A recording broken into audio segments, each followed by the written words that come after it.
Қайырлы күн, құрметті үйренуші, жағдайыңыз қалай? Бүгін біз сіздермен біреуге кеңес айтуды, немесе біреуге бір нәрсені міндеттеуді үйренетін боламыз. Енді ағылшын тілінде біреуге бір кеңес айтатын болсаңыз, ол кезде should'ты қолданасыз. Яғни L оқылмайды, иә? Should. Окей. Енді былай. Мысалы біреу сағат 10-да оянып жүр, бірақ сіз оған ақыл айтқыңыз келеді, яғни сағат 7-де оянғаның дұрыс болады деп, иә? You should wake up at 7 o'clock. You should wake up at 7 o'clock. Яғни should'тан кейін to қоймайсыз, етістікті бірден қоя саласыз. Соны есен шығармаңыз. Енді былай, тағы бір мысал айтып көрейік. Мысалы, мен сияқты біреу салмақ жинап апты делік, артық салмақ. Соған айтасыз, сен спорт істегенің дұрыс болады деген ақылды айтасыз. Мысалы, you should do sport.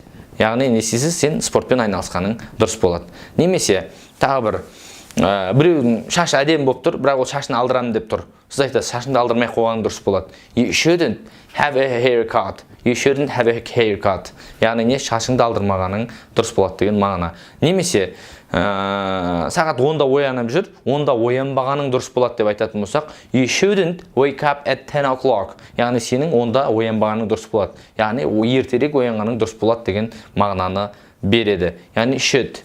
Окей? Should. Енді былай, яғни бұны ақыл кеңес беруге қолданатын болдық. Ал егер біреуге міндеттеме айтатын болсақ ше, яғни мындай істеуің керек деген мағынаны айтатын болсақ, ол кезде қалай қолданамыз? Мысалы, үйде ініңіз компьютер ойындарын қатты ойнап жатыр, тоқтайтын түрі жоқ. Сол кезде сіз айтасыз, you must stop playing. Яғни сен ойнағанды тоқтатқаның дұрыс болады. Немесе мысалы бір бала күні бойы үйде жатты, сіз оның далаға шыққанын қалайсыз, сол кезде айтасыз, you must go out. Яғни сыртқа шықшы деп болады, міндеттеме мағынасында.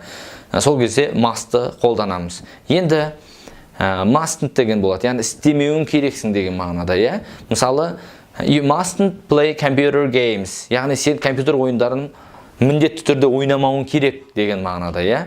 Немесе you must prepare for your exam. Яғни экзамендеріңе дайындалуға міндеттісің деген мағынаны береді. Достар, қазір төменде түрлі мысалдар беріледі. Сол мысалдарға қараңыздар және тапсырманы орындауды ұмытпаңыздар.